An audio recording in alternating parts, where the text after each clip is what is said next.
Gimana nih kabarnya? Baik. Kalau aku baik sih. UASnya lancar?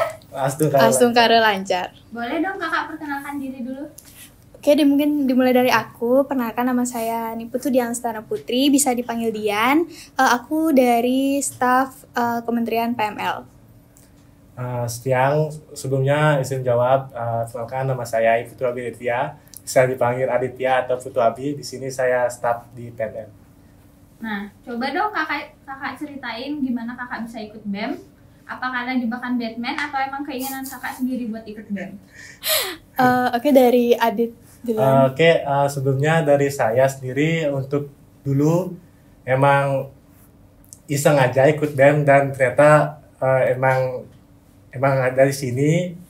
Gua kemarin kan sempat di PKKMB tuh gara-gara cari tanda tangan. Itu kan coba-coba aja dulu mau ikut BEM.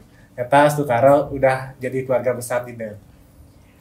Oke, mungkin dari aku emang ngeplan dari awal. Pokoknya kalau misalkan di semester 1-2 itu mau ikut BEM dulu kayak gitu.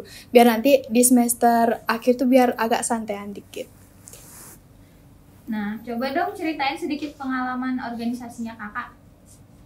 Oke, mungkin dari aku dulu ya. Kalau misalkan pengalaman organisasi, kalau baru masuk kampus tuh aku ikut UKM, yaitu UKM Tari, terus sama ikut BEM. Udah, 2 itu aja. Oke, dari saya emang dari SD, SMP, SMA. Itu SD saya pernah ikuti basket sampai SMP, dan SMP saya mengikuti Paskibra sampai SMA. Terus di SMA saya mengikuti juga pramuka, yaitu pembentukan karakter di setiap siswa. Terus juga selain dari pengalaman di sana, saya juga ikut serta dalam satuan karya yaitu SAKA. Dan di kampus sekarang cuma di BEM saja, itu aja. Oh, oke, aktif ya. Selama kakak di BEM, kakak pasti nemu beragam macam sifat atau watak seseorang. Nah, gimana cara kakak buat menjalin kedekatan sama anak-anak BEM?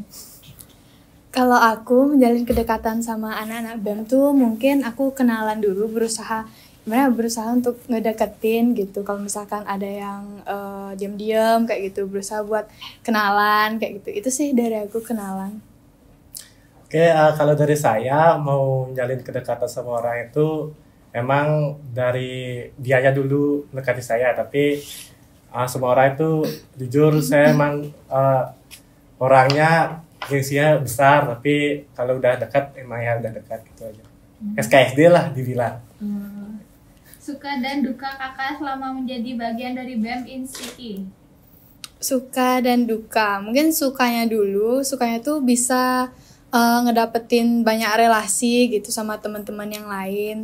Terus banyak ikut banyak ikut kepanitiaan gitu. Kayak gimana yang ngelatih diri buat bisa nge-spend waktu dengan baik. Terus tuh kalau dukanya mungkin capek kepanitiaan. Itu aja. Kalau dari saya emang gak banyaknya sih sukanya, sedikit dukanya. Kalau sukanya itu emang dari banyak dapat teman dari berbagai daerah dan pulau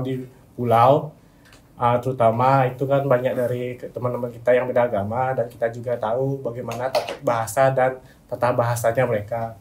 Kita juga dapat gimana cara kita berbahasa santun untuk mereka. Kalau dukanya sih capek dari kepanitiaan aja. Tapi itu udah emang kita jalanin sebagai risiko kita jadi anggota BEM. Ada nggak sih pengalaman yang paling mengesankan dalam kepanitiaan selama mengikuti BEM? Mungkin pengalaman yang paling mengesankan itu pas ikut Diesteria. Karena di situ aku jadi anggota Pengdan, di mana di sana tuh aku kayak banyak belajar buat jualan kayak gitu. Terus bisa ngebagi waktu dengan baik, di mana ada kelas gitu sama jualan buat penggalian dana. Itu sih yang paling berkesan menurutku. Oke, kalau dari saya sama seperti Dian, yaitu Diesteria. Nah, Diesteria ini saya juga banyak banget dapat pengalaman, yaitu terutama saya juga benar-benar kaget jadi seorang koordinator seorang keamanan. Di sini di suka maupun duka, capek lelah pun Histeria itu saya jalanin karena banyak banget dapat saya petik dalam pembelajaran di kepanitiaan ini dalam waktu dan kerjasama sebuah tim. Menurut kakak BEM itu apa sih? Ya. Kalau dari aku, BEM itu adalah badan eksekutif mahasiswa, di mana itu tuh menjadi suatu contoh di suatu kampus atau instansi kayak gitu. Mungkin dari Kak Adit? Kalau dari saya, BEM itu adalah badan eksekutif seperti OSIS ya dulu di SMA. Kalau dilihat pandangan saya itu, BEM adalah bagaimana kita jadi contoh untuk mahasiswa-mahasiswa di Instiki, terutamanya di Instiki di lingkup kampus, di mana kita di anggota atau di keluarga BEM ini menjadikan orang yang teladan dan menjadi terdepan untuk mahasiswa atau di kampus Instiki. Nah, selain ikut BEM nih, kan tadi Kak Dian sempat bilang kalau ikut UKM lain juga. Nah, kasih dong tips and trick gimana cara bagi waktu. Mungkin dari aku karena ikut UKM lain, yaitu UKM tari, mungkin nggak banyak sih tips and triknya. Jadwalnya juga nggak berbenturan banget sejauh ini. Mungkin bisa membagi waktu dengan baik, gitu sih tipsnya. Kalau dari Kak Adit? Kalau dari saya, kalau bagi waktu itu bagaimana cara kita, yang pertama itu bagaimana memprioritaskan yang keadaan. Misalnya dari satu, kita contoh ya, dari satu misalkan ada kegiatan, di kegiatan salah satu kita harus banget ada di sana, berarti itu yang kita prioritaskan dulu. Kalau misalkan berkelompok nih dari kegiatan di hari itu juga, kita cari dulu bagaimana cara kita menyelesaikan sebuah kegiatan di sana. Misalkan kita menjadi koordinator nih, misalkan di salah satu kegiatan kita perlunya kita berhubungan atau berkomunikasi sama wakil koordinator kita biar kita bisa enaknya bagaimana gitu. Biar semuanya jalan. Oke. Nah, ngebahas BEM nih, kira-kira ada nggak orang yang bikin kakak termotivasi atau orang yang bikin kakak kayak ngerasa orang kayak gini tuh beneran ada loh, istilahnya kayak orang yang bikin kakak terkagum-kaguman? Kalau dari aku, menteri aku sendiri yaitu Kak Dode, di mana dia tuh waktu ini jadi ketua Dias Natalis sama Diesteria. Dia tuh ngebagi waktu BEM, ngebagi waktu kelasnya, ngebagi waktu kepanitiaannya tuh kayak emang gimana ya, kayak bisa gitu dia ngatur waktu-waktunya itu. Terus orangnya tuh kayak bukan santai tapi kayak terlihat tenang gitu, padahal mungkin banyak ada yang masalah-masalah kayak gitu. Itu sih dari aku. Dari saya nggak ada sih. Ada. Nah, perubahan positif ataupun negatif yang kakak alami saat ikut BEM?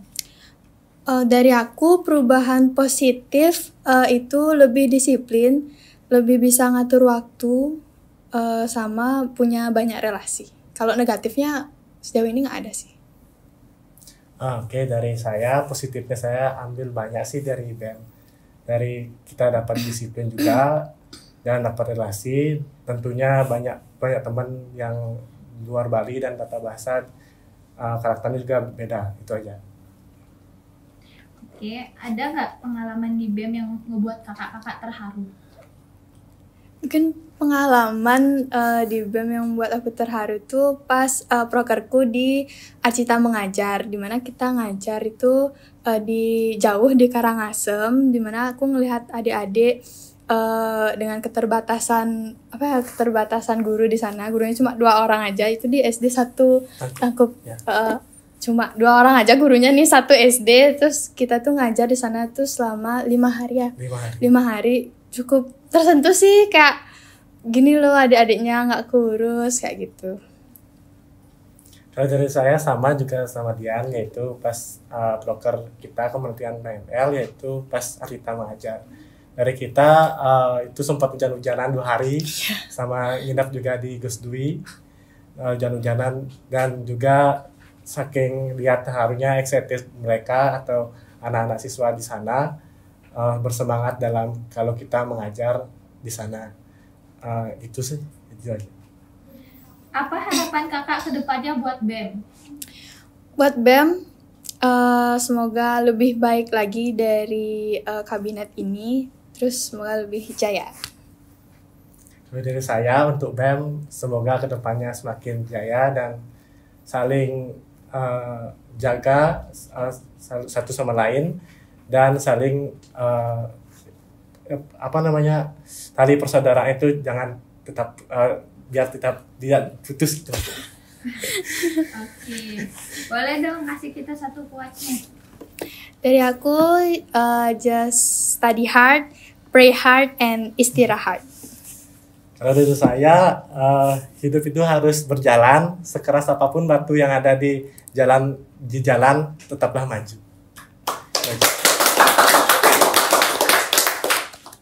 Nah, karena pertanyaan udah habis nih, aku mau berterima kasih dulu kepada Kak Dian sama Kak Adit karena udah menyempatkan hadir di sini. Terima kasih kakak-kakak. Sama-sama.